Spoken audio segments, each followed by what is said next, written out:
En las próximas elecciones del 1 de julio en México votarán por primera vez los millennials, cerca de 40 millones de jóvenes menores de 29 años que han dado muestras de su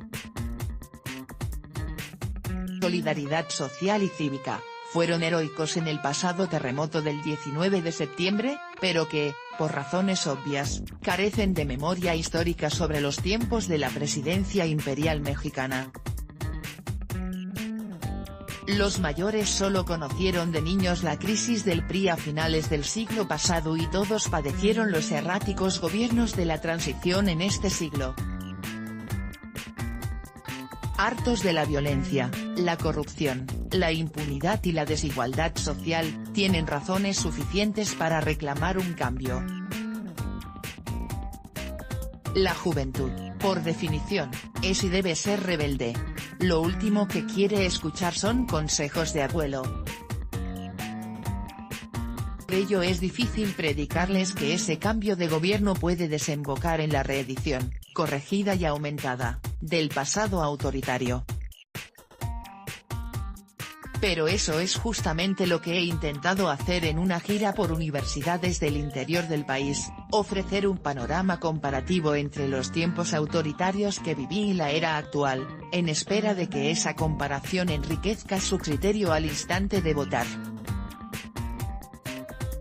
Este es el recuento sintético que les hago.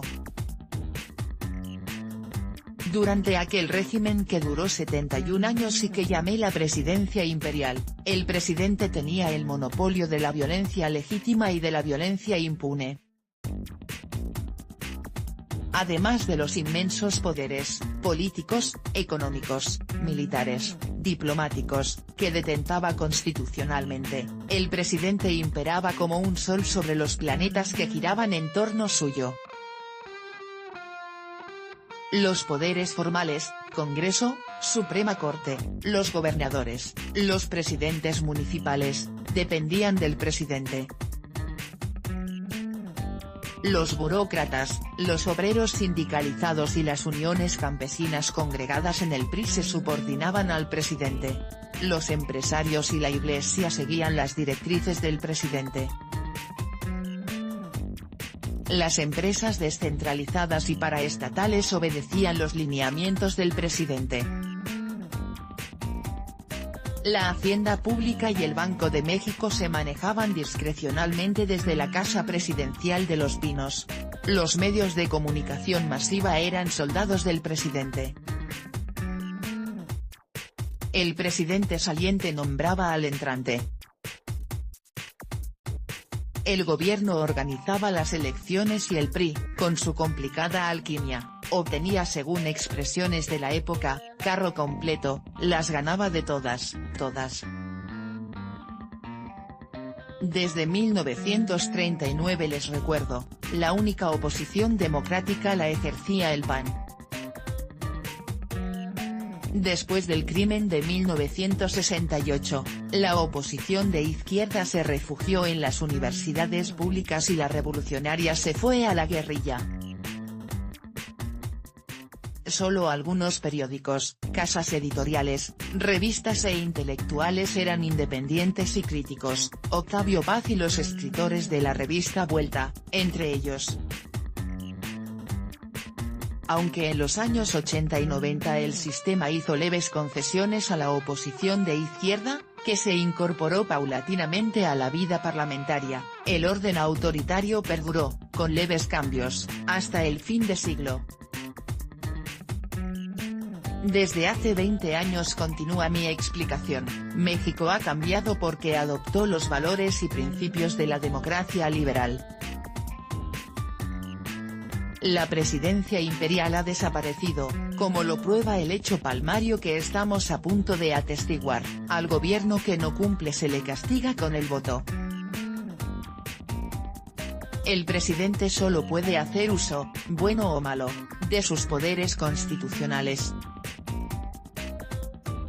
Hay una genuina división de poderes, en el Congreso se confrontan varios partidos y la Suprema Corte de Justicia es autónoma. El federalismo se ha vuelto real, los gobernadores son sus propios dueños y, si hacen un uso corrupto e impune de su poder local, corren el riesgo que no corrían antes, de que la prensa los denuncie y la justicia los llame a cuentas. Los grandes sindicatos del sector público no son transparentes ni democráticos, pero tampoco obedecen ya al presidente. Los grupos empresariales gozan de una autonomía que no tenían entonces, la Iglesia actúa sin ataduras, lo mismo que los medios masivos. Ahora México cuenta con una decena de instituciones públicas autónomas que son un baluarte contra las distorsiones en que incurría el poder público, el Banco de México, la más antigua, el INAI, Transparencia, el INEGI, Información Estadística, COFETEL, Competitividad, etc.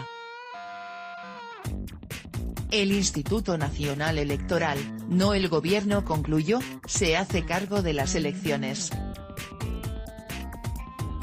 Cerca de 2 millones de ciudadanos intervendrán en el conteo y la supervisión del próximo proceso. La oposición al PRI, partido en el poder, es mayoritaria. La ejercen Morena, el PAN, Movimiento Ciudadano, el PRD y otros partidos diversamente coaligados. Aunque acosada brutalmente por el crimen organizado, aliado muchas veces a políticos locales, en el ámbito federal existe una razonable libertad de expresión y crítica. La ejercen revistas, periódicos, estaciones de radio, comunicadores, académicos, intelectuales, grupos de la sociedad civil y, desde luego, las redes sociales. Respetuosos, reflexivos y atentos, no encuentran mucha razón en mis palabras. Aunque en días recientes algunos han manifestado su entusiasmo por el joven candidato del Frente Ciudadano Ricardo Anaya, la intención de voto parece estarse canalizando hacia el advenimiento de un líder que con su sola presencia lo resolverá todo de una buena vez y abrirá una nueva era. Ese desenlace, les digo con franqueza, significaría la reaparición puntual del viejo sistema de supeditación política con un nuevo partido hegemónico, Morena, y un agravante mayúsculo, el poder sin contrapesos en manos de un caudillo populista que se ve a sí mismo y alienta que el pueblo lo vea, como el Redentor de México. Podría ser el fin del ensayo democrático mexicano. Y, a riesgo de importunarlos, les insisto, los pueblos que desesperan de la democracia rara vez encuentran el camino para restablecerla. Por desgracia, los tiempos que corren no son propicios para los matices y las distinciones.